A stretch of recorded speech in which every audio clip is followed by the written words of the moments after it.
Hey everybody, it's me Chris. I'm back over here in the kitchen. Today I'm going to show you one of my favorite recipes for the grill. You know, weather's starting to warm up a little bit. We're coming into March. So this one's great for the grill. It's grilled pork tenderloin. And hey, check out my video. I'm going to post a video on how to clean and prep the pork tenderloins in a separate video. And here I'll just show you how to cook it. Now the most important thing when you're cooking pork tenderloin is to not overcook it, right? That's the biggest mistake everybody makes. And if you do, it's gonna turn rubbery, it's gonna be dry, it's gonna be almost inedible.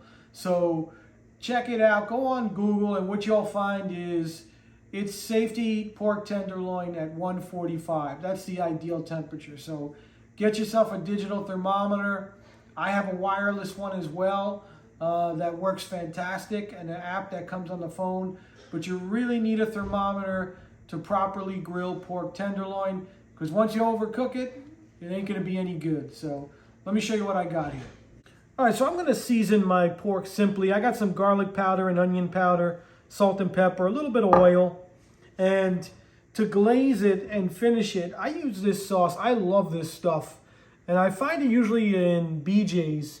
But this is Robert Rothschild roasted pineapple and habanero. It's not that spicy, but it's really, really great, and it goes really well with pork. But any type of sauce or finishing glaze you want to use that has a fruit in it will always pair well with pork. And then I have my tenderloins here. So these are about 1.5 pounds or 1.25 pounds each. I already trimmed and cleaned them. And again, go ahead and check out that video on how to do this. All right, so the first thing we got to do is season these up, and we're going to let them marinate a little bit, but I'm going to do this very simply. Now, any kind of seasoning you like will work. Any kind of rub, whatever you prefer, you can use. And I'm putting some salt first, and you'll notice when I season this, I'm kind of letting it fall onto the pan as well. It's a little bit more than I need, but I'll show you why, because I'm going to toss these around and coat them evenly anyway at the end. A little bit of onion powder, a little bit of garlic powder. What I'm going to do is I'm going to hit this with some oil on top and in the pan. And then what you can do is kind of just use your hands and roll these around and coat them nice and evenly with the spices and with the oil, just like this. All right, so once the pork's been seasoned, I'm just going to cover these back up with my plastic, and I'm going to pop them back in the fridge.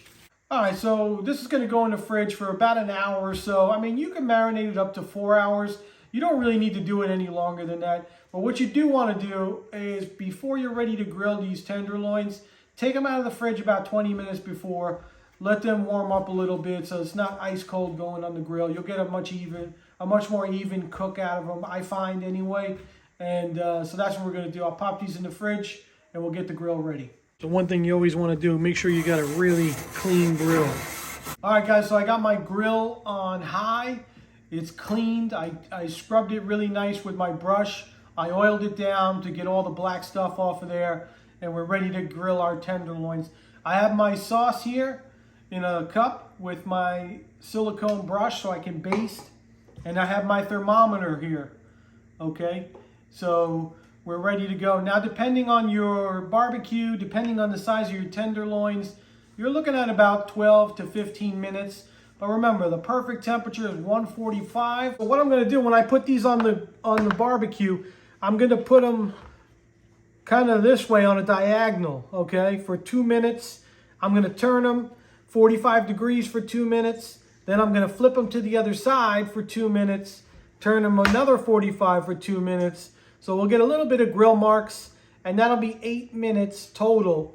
Then what I'm going to do is I'm going to start basting, and I'm going to start checking the temperature with my thermometer, and then we'll turn them every minute or so to keep them cooking evenly. But what you notice is most of the time, these are not the same size, right? This one's much wider than this one, so the cooking times will be different. So you got to watch. You got to keep checking the temperature. I'll stick the thermometer right in the middle there to see how we're doing. And again, I want to go to 142, 143. We'll take them off and let them rest, and there's going to be some carryover cook. It should be right around 145.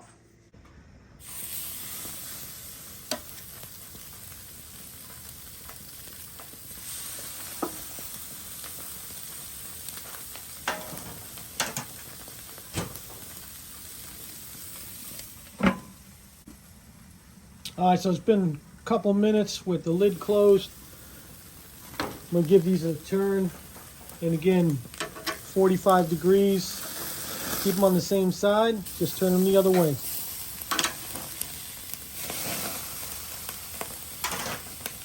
Close the lid. 2 more minutes. All right, it's been another couple minutes. Now I'm going to turn these. I'm going to leave them facing just the same way and give them a turn on the other side. And you can see starting to get some nice grill marks on there.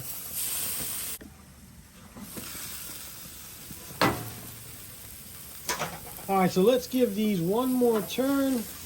Back the other way, 45 degrees. And we're going to close that lid again for 2 more minutes, and then we'll check the temperature and see how we're doing. And now I just really want to be careful on the temperature because I don't want to overcook them. Okay, just baste on one side, and then I'll flip them over. All right, flip this over. I'm going to baste the other side.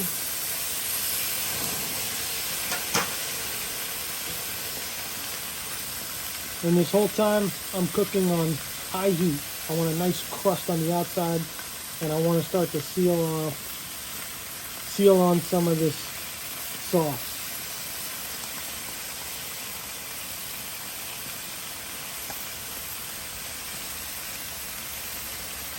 All right, I'm just going to keep basting and flipping until they're done.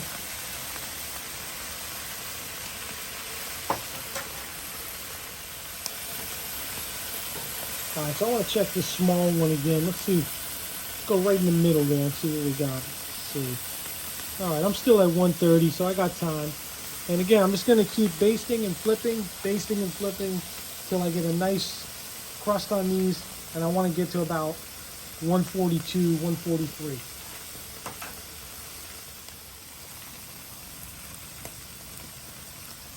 Let's just keep checking. I'm going right in the middle, so my larger pieces still got a little bit to go, so we're not even at 130. And then the skinny one, you can see, oh, it's getting there. It's going to give that about 2 more minutes, not even. Yeah, I'm going to pull this one in about 30 seconds. All right, so this smaller piece is good. I'm just going to put it on a clean pan and bring it inside to rest while I finish this bigger piece. You know, sometimes these larger tenderloins have almost like 3 sides, so you could kind of flip it up just like that on the 3rd side, get a little crust under there. All right, so let me temp this thing again. I'm gonna go right in the middle. Yeah, that's right there. 140, 142. Okay, yeah, I think we're good. I'm gonna pull this and let it rest. All right, so I have my pork here resting on a nice clean pan with some foil. I'm just gonna put a little bit more sauce on top. And remember, it's never gonna be perfect. I mean, these things are tapered. So it goes from, you know, a skinny end here to the widest part in the middle. It tapers again. So, you know, your temperature's always gonna be a little off, but, you know, for the most part, you want that center to be 142, 143. And you're always going to get at least 2 or 3 degrees of carryover cooking. So just like I would with a steak, I'm going to let these rest, kind of let the juices go back in, give it about 5 to 10 minutes or so, and then we'll slice it. I'll show you what it looks like. All right, so once these have rested properly, you're ready to slice them. Now I always use a bread knife to slice my meat. And what I do, I start at the tip here, and I'm just going to make kind of thin slices just like this. You can see just how juicy that is. Okay. I'm going to get these sliced and we'll put them on a platter. All right, so this is what it looks like when it's sliced. I got it on my platter and I just want to show you a piece. This is a good piece. And you can see this is perfectly cooked. It's just a nice light pink. All right, and it's really moist, it's juicy. And don't waste that sauce where it was resting on the foil there. I'm just going to take that, I'm just going to drizzle it right over the top, just like that. All right, so there you have it. That's how you make grilled pork tenderloin with pineapple habanero sauce. And the great thing about this also is you could switch up the seasoning. You could put any kind of spice rub you want on there, and then you could change out the sauce. You could use barbecue sauce. You could use whatever you like to your taste, but you're really gonna love this. And just remember those keys. About 4 minutes each side to start with, 8 minutes, start to baste, okay? And then just keep checking the temperature. Make sure you don't overcook it. You want the thickest part of the tenderloin to be at about 142, 143. And then after it rests, you want to make sure, double check, make sure it hits at least 145. And that's the perfect temperature for these pork tenderloins. Hey, don't forget to also watch my video on how to clean and prep the pork. Thanks for checking out this one. We'll see you on the next one. Thanks, everybody.